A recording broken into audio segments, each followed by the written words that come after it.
अल्लाहुम्मा हब लहुम नूरन यहतदून बिही इलल हक़, ए अल्लाह इन्हें वो नूर अता फरमा के जिसके ज़रिए ये हक़ को पा सकें, हक़ को पहचान सकें।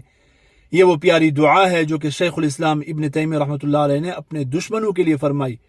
आप हज़रात जानते हैं कि हज़रत शेखुल इस्लाम को हक़ कहने की पादाश में किस्म किस्म की तकालीफ से गुजरना पड़ा।